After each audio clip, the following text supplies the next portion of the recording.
السلام علیکم۔ میں ظہیر میاں اپنے یوٹیوب چینل ظہیر روحانی فائدے میں اپنے سبھی ویورز کا استقبال کرتا ہوں۔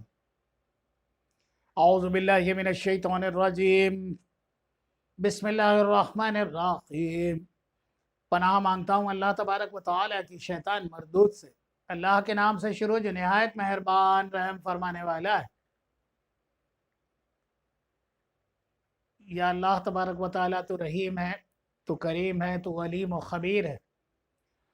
ہم تیرے شکر گزار ہیں کہ تو نے رمضان کا مقدس ماہ مقدس ہمیں مؤثر فرمایا۔ تیری بہت سی کرم نوازیاں۔ میرا یہ ٹاپک رمضان المبارک پر میں اسے شروع کر چکا ہوں، جس میں 3 ویڈیوز آپ کو بنا کر آلریڈی بتا چکا ہوں۔ یہ میرا چوتھا ویڈیو ہے، لیکن آج کا ویڈیو ہے تو رمضان المبارک پر ہی، لیکن کووڈ-19 سے متعلقہ ہے۔ یہ گزشتہ سال بھی اور اس سال بھی کووڈ-19 میں ہی ہمیں رمضان مؤثر آیا، جس وجہ سے ہمیں ہماری عبادات میں بھی خلل پڑا، یعنی ہمیں مساجدوں میں 5 آدمیوں کی اجازت ملی، تراویح نہیں ہوئی، اور اس کے ساتھ ساتھ بہت سی ایسی چیزیں ہیں، روزگار بند رہے، تنگ دستیاں ہوئیں، بہت سی اور دقتیں آئیں، بہت سی اور پریشانیاں آئیں۔ لیکن ہمارا آج کا مین موضوع ہے کووڈ-19۔ یہ انفلوئنزا کا ہی ایک وائرس ہے جو بہت ہی غلیظ شکل اختیار کر گیا، اور اسے کووڈ-19 کہا جا رہا ہے۔ اس دور میں زیادہ سے زیادہ ہر مسلمان کو چاہیے کہ جو گائیڈ لائنز گورنمنٹ نے بتا رکھی ہیں، ورلڈ ہیلتھ آرگنائزیشن نے بتا رکھی ہیں، وہ تو اس پر کاربند تو رہے ہی ساتھ اپنے اسلامی قوانین پر بھی کاربند رہے۔ انشاءاللہ تعالیٰ اس موذی امراض سے بھی محفوظ رہے گا اور بہت سے ثواب کا بھی مستحق ہوگا۔ الغرض وہ کیا ہے؟ کووڈ-19 میں سب سے پہلا کام تو انسان کو یہ کرنا ہے کہ وہ اپنی سوشل ڈسٹینسنگ صحیح رکھے، بھیڑ بھاڑ کی جگہوں پہ نہ جائے تو ماسک لگا کر جائے، اور ماسک کا بھی یہ خیال رکھے کہ ماسک بہت زیادہ وقت تک نہیں پہنے رکھنا ہے، کیونکہ اس سے بھی ہمارے جسم میں آکسیجن کی کمی ہونے لگے گی۔ بنا ضرورت گھر سے باہر نہ نکلیں، کیونکہ پرانے لکھنؤ میں اور دیگر جگہ یہ بات خود آپ جا کے دیکھ سکتے ہیں کہ پوری اڈے بازیاں ہوتی ہیں چائے خانوں میں، پان کی گمٹیوں پہ، اس طرح۔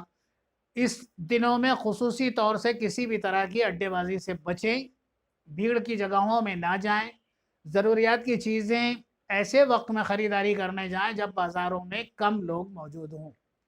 ظاہر ہے دوپہر کے وقت کم لوگ بازاروں میں رہتے ہیں۔ روزوں کا صحیح اہتمام کریں، اور دن میں 5 وقت کی نماز تو ضرور ہی قائم کریں، کیونکہ اگر ہمارے جسم میں وائرس پیوست ہوگا تو ظاہر سی بات ہے ہمارے ناک کے بذریعے، منہ کے بذریعے، ہمارے ہاتھوں کے بذریعے۔ جب آپ وضو کریں گے تو لامحالہ ہاتھ بھی آپ اپنے دھوئیں گے، چہرہ بھی اپنا دھوئیں گے، اور دانتوں میں مسواک بھی کریں گے، ناک میں پانی بھی چڑھائیں گے اور اس کو صاف بھی کریں گے، کان کے سوراخ بھی آپ صاف کریں گے، گلے پر اپنے تر ہاتھوں کو پھیر کر گلے پر بھی، تو آپ کا جو جسم کھلا ہے وہ اس طرح اگر کسی طرح کا کوئی وائرس یا کوئی فورن مٹیریل آپ کے جسم پر آ گیا ہے تو وضو ایک ایسی چیز ہے کہ اس کو دور ضرور کر دے گا۔ وضو ایک ایسی شے ہے جو ہمیں پاک صاف ہونے کے باوجود بھی کرنا ہوتا ہے، صرف اس لیے کہ ہماری باڈی کمپلیٹلی ہائیجینیکلی بالکل اس حالت میں آ جائے کہ ہم اپنے اللہ کے سامنے بحالت نماز ہم اس کے آگے پیش ہو سکیں۔ اس لیے وضو کا صحیح اہتمام کریں اور صحیح طریقے سے وضو ضرور کرتے رہیں۔ نمازوں کی جب آپ پابندی کریں گے تو لامحالہ وضو بھی آپ کو کرنا ہی پڑے گا۔ دوسری بات، ان دنوں میں اپنی غذا کا خیال رکھیں۔ غذا میں وہ چیزیں ہیں جو ہمیں قوت دینے والی ہیں، شہد ہے، کشمش ہے، کھجور ہے، اور دیگر میوہ ہیں اور پھل ہیں، ان کا زیادہ استعمال کریں۔ دودھ ہے، اس کا زیادہ استعمال کریں۔ الغرض اپنی جو کھانے کی جو چیزیں ہیں اس کے اندر ان چیزوں کا استعمال کریں جو قدرتی ہیں، اور اللہ تبارک و تعالیٰ نے اس میں بے شمار فائدے پہلے سے موجود کر رکھے ہیں۔ آپ نے دیکھا ہوگا لوگ جب آئی سی یو میں بھرتی کر دیا جائے اور 1 ہفتے کے بعد اسے وہاں سے ڈسچارج کیا جائے تو اس کا کافی وزن کم ہو جاتا ہے، لیکن وہی شخص جب 1 ہفتے گھر پہ آتا ہے اور معمولی جو گھر کے روزمرہ کی کھانے والی دال روٹی اور سبزی وغیرہ کھاتا ہے تو وہ پھر خوگر ہو جاتا ہے، پھر سے صحت مند ہو جاتا ہے۔ ایسا کیوں؟ ایسا اس لیے کہ ہماری باڈی کا اپنا ایک نظام ہے، ہمارے جسم کا ایک نظام ہے، اور ہمارے کھانے پینے کا بھی اپنا ایک نظام ہے۔ کھانا پینا جہاں تک سوال ہے تو ہر انسان کی اپنی خود کی چوائس ہے کہ وہ کس طرح کے کھانے پسند کرتا ہے، اور پھر جسم اس کھانے کا عادی ہو جاتا ہے اور اس کھانے سے ہی اس کو وہ پوری غذا ملنے لگتی ہے۔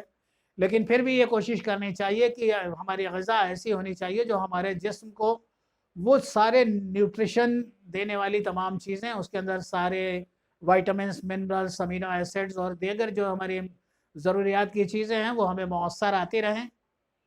تیسری بات یہ ہے کہ یہ سینیٹائزر پہلی بات تو یہ ذہن میں رکھیں، سینیٹائزر سیدھا الکوہل ہے، اور اس کا کوئی بھی اس وائرس سے کسی طرح کا کوئی وہ نہیں ہے، مقصد نہیں ہے، اس کا کوئی بھی صحیح یوزیج نہیں ہے۔ چاہے آپ یہاں کے جرنل دیکھ لیں، یو کے کی جرنل، امریکن جرنل دیکھ لیں یا یو ایس اے کی جرنل دیکھ لیں، کسی کے اندر آپ کو اس کا کچھ نہیں ملے گا۔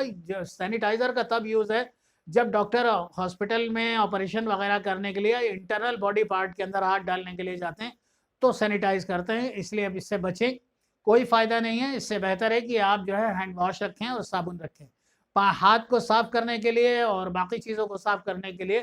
جبکہ اس سے بھی آپ یہ بات زیر ذہن رکھیں کہ اگر صابن سے چیزیں صاف ہو جاتی ہیں تو آپ کی تولیہ گندی نہیں ہوتی، صاف ہو جانے کے باوجود بھی آپ کے جسم پر بہت سی چیزیں فورن میٹیریل باقی رہتا ہے، اس لیے بہتر ہے کہ اچھے قسم کا صابن اور ہینڈ واش ہی استعمال کریں۔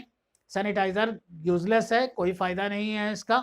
تیسری چیز، اپنے کھانے کے اندر جتنی بھی برف اور سرد جو چیزیں ہیں ان سے تھوڑا سا بچاؤ کریں، کیونکہ اس کی ابتدا کھانسی، زکام، بخار سے ہی ہوتی ہے، اور دوسری طرف یہ بھی ہے کہ اس ٹائم وائرل فیور بھی چل رہا ہے، اس لیے بہتر ہوگا کہ آئس کریم اور برف جیسی چیزوں سے پرہیز کریں، اور نمازوں کا سختی سے اہتمام کریں، کیونکہ جب آپ سجدے کی حالت میں ہوتے ہیں تو آپ کے ہارٹ کو زیادہ سے زیادہ وہ ملتا ہے، بلڈ ملتا ہے، تو جب اور برین کو سب سے زیادہ بلڈ اس ٹائم ملتا ہے، اور وہ دونوں پوزیشن ہمارے جسم کے لیے بہت مفید ہیں، اور یہ چیزیں ایسی ہیں کہ جو ہمارے جسم کو بہت طاقتور اور قوت مند بناتی ہیں۔ کووڈ 19 کے دور میں سب سے زیادہ خیال کرنے والی یہ چیز ہے کہ سوشل ڈسٹینسنگ، یعنی فضولیات میں نہ تو باہر نکلیں اور نہ ہی باہر کی چیزیں جب آپ گھر میں لائیں تو ظاہر سی بات ہے کہ اسے صاف کر لیں، اچھی طرح سے استعمال کر لیں، خود بھی جب لوٹ کر آئیں تو ہاتھ پیر دھو لیں، وضو کر لیں، تازہ وضو کر لیں، اور کیا ہی بہتر ہو کہ مسواک بھی کر لیں، اور جتنا ہو سکے اچھی سے اچھی خوراک اور ڈائٹ لیں۔ کووڈ 19 سے گھبرائیں نہیں، جہاں تک ہو سکے ہاسپٹل نہ جایا جائے، کیونکہ ہاسپٹلس میں بھی جو آپ کا علاج کیا جا رہا ہے وہ سمٹمز کے حساب سے ہی کیا جا رہا ہے۔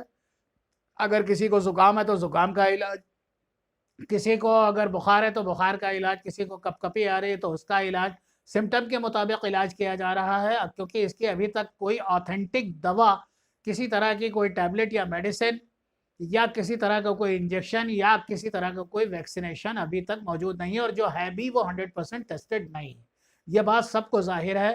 اس لیے prevention is better than cure, بہتر ہے کہ اس ٹائم جو ہے آپ علاج کرانے کی بجائے تھوڑا سا پرہیز کریں۔ پرہیز آپ کے لیے اور ہم سب کے لیے بہت فائدہ مند ہوگا۔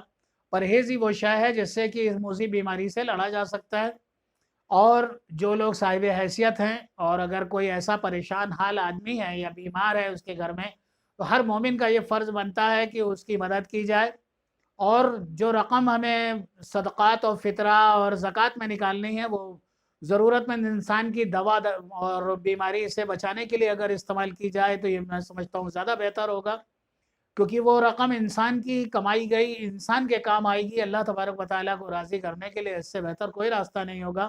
اللہ تبارک و تعالیٰ نے ایک ایسا موقع ہم لوگوں کو دیا ہے کہ جب ہم بیمار اور پریشان حال لوگوں کی مدد کر سکتے ہیں، رمضان المبارک میں صحیح اپنی زکوٰۃ ادا کریں اور مستحق لوگوں تک اسے پہنچائیں۔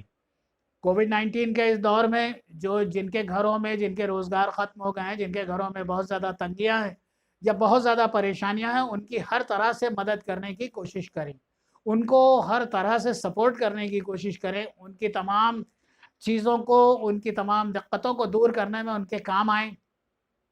اللہ تبارک و تعالیٰ بڑا رحیم و کریم ہے، اور اس پرفتن دور میں بہتر ہے کہ اپنے بچوں کو ہم دینی اور دنیاوی دونوں تعلیم دیں۔ گھر پہ جتنے وقت بیٹھیں اتنے وقت میں نے تو یہ دیکھا ہے کہ گھر کے لوگ تمام اپنے موبائل کو لے کر اپنے اپنے آئی لینڈ کے اوپر، اپنے اپنے ٹاپو کے اوپر بسے رہتے ہیں اور اس کو چلاتے رہتے ہیں۔ اس میں بھی ایسا نہیں ہے کہ کچھ خراب ہے، خراب نہیں ہے، اس میں بھی دو طرح کی چیزیں ہیں، علمی بھی ہیں، فلمی بھی ہیں۔ اب یہ آپ کی مرضی ہے کہ آپ علمی کی طرف جاتے ہیں یا فلمی کی طرف جاتے ہیں۔ یہ رمضان کا موقع بار بار اللہ تبارک و تعالیٰ سب کی زندگی میں نہیں لاتا۔ ہم آپ خوش قسمت ہے کہ اللہ تبارک و تعالیٰ نے یہ مبارک ماہ ہمیں مؤثر فرمایا۔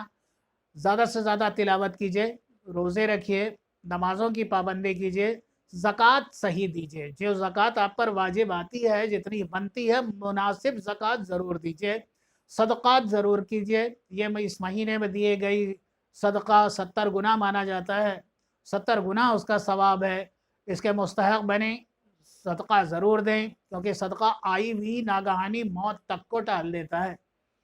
اللہ تبارک و تعالیٰ سے میری دعا ہے کہ اللہ تبارک و تعالیٰ ہم سبھی مومن بھائیوں کو اپنے مومن بھائیوں کی مدد کرنے کی توفیق اور عافیت عطا فرمائے، پریشان حال لوگوں کی مدد کرنے کی توفیق اور عافیت عطا فرمائے۔ اے اللہ تبارک و تعالیٰ، جو مومن بھائی بیمار ہیں اور اس موذی بیماری میں کی گرفت میں ہیں یا اور بیماریوں سے بیمار ہیں، اللہ تبارک و تعالیٰ انہیں شفائے کل کاملہ و عاجلہ عنایت فرما دے، آمین۔ یا اللہ تبارک و تعالیٰ تمام ہمارے جتنے بھی ہمارے دینی ادارے ہیں ان کی، ہماری صحتوں کی، ہمارے مال و زر کی، مذہب اسلام کی حفاظت فرما، تمام مومنین کو حفاظت عطا فرما، آمین۔ اے اللہ تبارک و تعالیٰ تو ہم سب کو بامراد و کامیاب کر دے، آمین۔ اللہ تبارک و تعالیٰ اس موذی وقت کو جلد از جلد ختم فرما، اور جو پریشان حال لوگ ہیں ان کی زندگیوں میں بھی پریشانیوں کو دور فرما کر زندگی میں امن و عافیت عطا فرما۔ اللہ تبارک و تعالیٰ آپ کا، ہم سب کا حامی و ناصر ہو۔ دعاؤں کے ساتھ اللہ حافظ۔